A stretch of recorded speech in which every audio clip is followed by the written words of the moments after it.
Hello once again, everyone, and welcome back to Getting More Out of Thomas Page. You may notice a difference in audio. I am testing out a new mic setup, which should hopefully make my voice a little bit clearer, as well as giving me a little fuzzy friend that you may notice on my neckline. But today we're going to be talking about the prelude to lesson 3, which is we're going to be covering the slip. Now, what is the slip? A slip is a voiding of the body part that is being attacked. So you may most be familiar with the idea of the slip of the head, such as in boxing or any other sort of striking art. Alternatively, more commonly used, the slip of the leg, either from Angelo, or you may be more familiar with a motion like so. But one of the more common ones you will see is the slip of the wrist, and as well the slip of the entire body, which you could really more define as the idea of void, but slip is what's used. So, we have 3 different slips we're going to go over today: the inside, the outside, and the hanging slip. So, firstly, our inside slip. This comes from you being in an outside guard and something is coming toward you on the inside line. Now, specifically, you're not just dodging an incoming cut. The idea behind a slip is twofold. Number one is that they have to be going toward a particular opening, and my goal is to preferably draw my body out of the way of that as they are anticipating resistance, either by they're going to be putting more into that swing because they're expecting to go through, i.e. hitting target and wanting to put me down, or alternatively, they're expecting me to parry, and so they're bracing for when that happens in the hope that they'll stop in a good solid bind and have some presence from there, which is a thing that isn't necessarily talked about with the broadsword, at least, very often in later period stuff, but is a big attribute. The idea of binding and biting is a huge thing when you play around with sharp swords, and certainly there are things that we will do later that directly come off of it.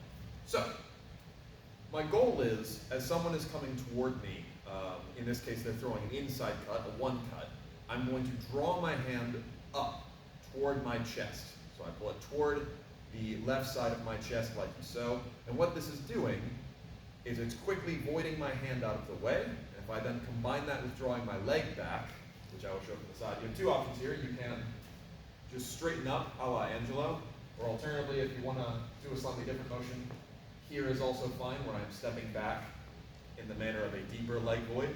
Either one achieves the same thing. It's not about my leg, it's about pulling my body slightly back out of the line.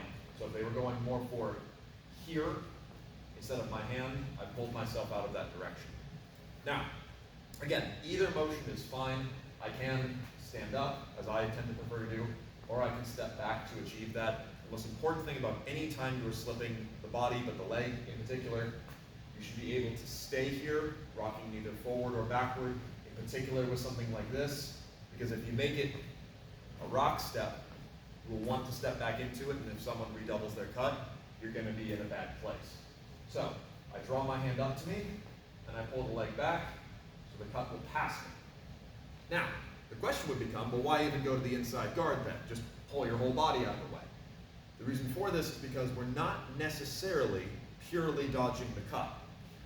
We're weakening whatever might land on us. So, if I'm cutting at someone and hoping to get, a good solid bite on somebody, I want to be hitting about here, right? Any close to the tip of that, even if I have my whole body lined up, I'm going to go through because the sword is going to weaken away from me.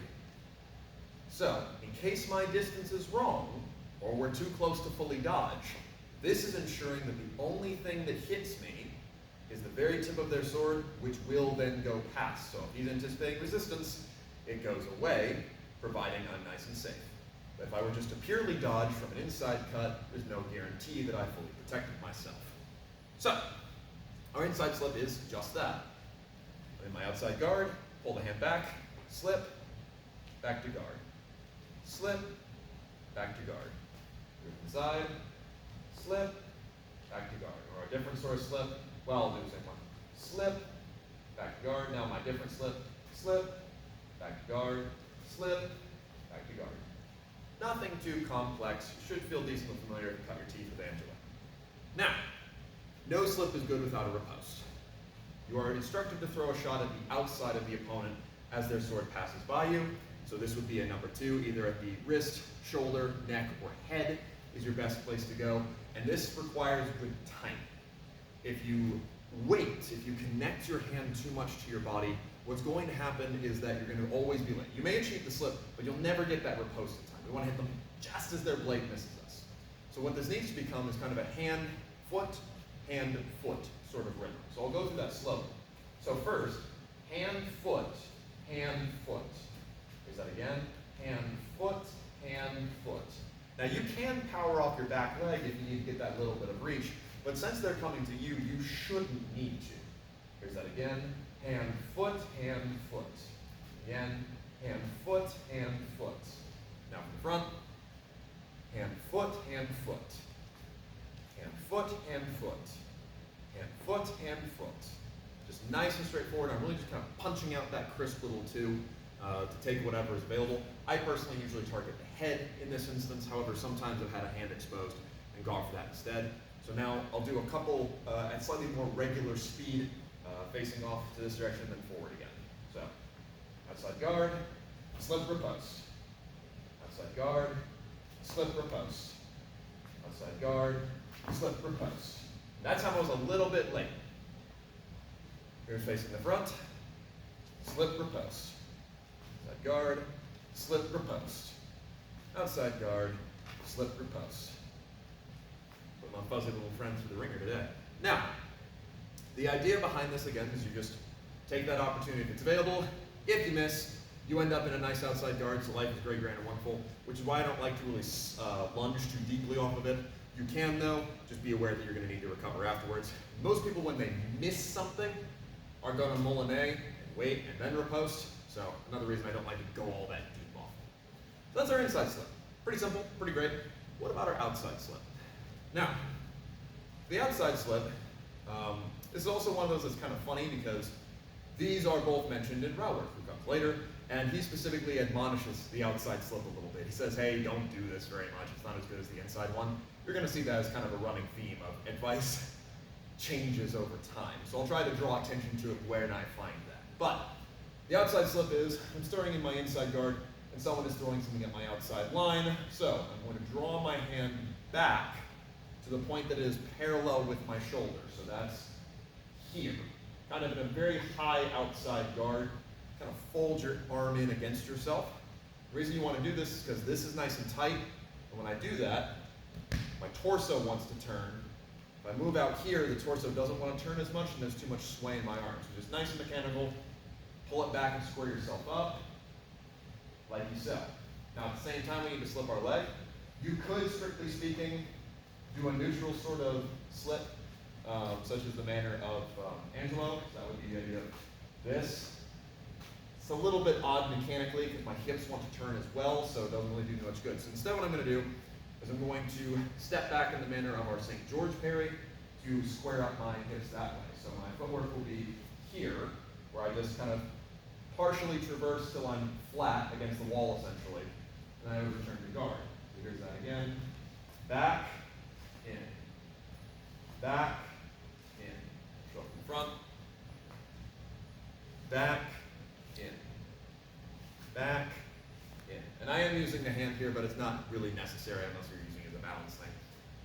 Now, the most natural thing to do from this would be then to throw a one cut. And when we get into lesson 3, we will be throwing inside cuts, one cuts. However, they are slow and not what is described initially. Instead, what we're told to do is throw home at his outside, specifically a headshot. Now, why? The most important thing here is that if I do choose to take a one, I'm still using that hand-foot sort of timing. So again, hand-foot, even at my fastest. That's still a long way to go, and it's just not quite as crisp as I need it to be. So instead, by firing this little two-cut, I'm going to be a bit faster on the draw, and I get a bit of an interesting mechanic that I will talk about more when we get further into the book, which is, I pull back, and I'm going to essentially punch with my tip. Punch this forward. You are still doing a cut, but it's going to feel like you're doing a thrust. So again, slip, punch, you're back to your guard. Slip, punch, you're back to your guard. Get that to the side. Slip, punch. And you can either stay on outside or return to inside, doesn't really matter. Slip, punch. Slip, punch. And really the only thing you have to make sure you're doing is keeping that tip nice and vertical so it goes right down onto their head. Now why specifically the headshot in this case? You are set up for one, but also trying to take a target like a wrist or things along those lines is going to require you to drop your blade, which was not the case here. It's very easy for me to effect even like a forecut or things along those lines. I can really throw anything I want from here. Here, really only good at throwing ones or my little punchy two. So, that's I believe why the headshot is so important. And not to mention as well, we are dodging an outside cut. Most people tend to open themselves up a little bit more. If I throw an inside that misses, hand is extended. Throw an outside that misses, hand comes away. So, that's our two slips on the inside and outside. Relatively straightforward, and I'll show them with a partner next week. What about our next slip, the hanging slip? This is where things get fun.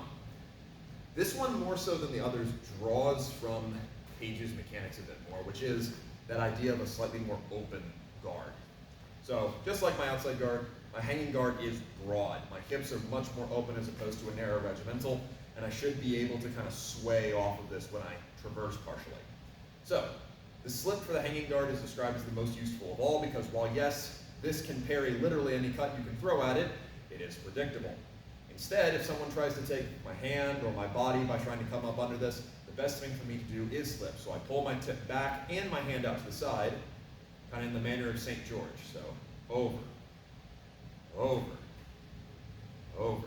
Push up to the side, so I pull it like so. It's not just back. It has that little bit of sway because I'm going to now combine it with moving my leg back like we just did for the outside slip. Back, back, back. Side, back, back, back. I can show it this way.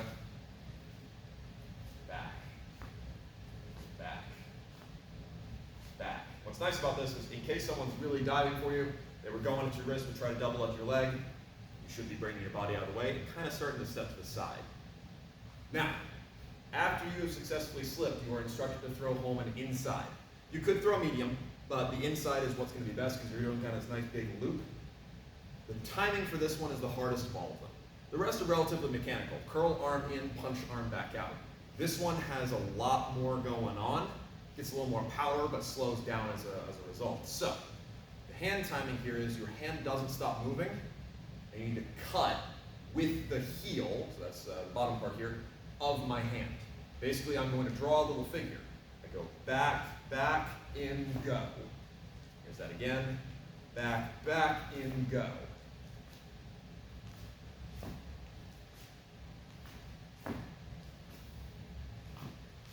And that leads to a very powerful one cut. Here's that again from the side.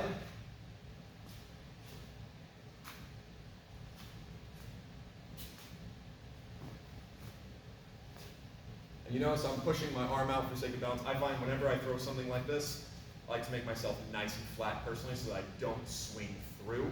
Though it doesn't matter if I swing through, and on the third cut I'll do that.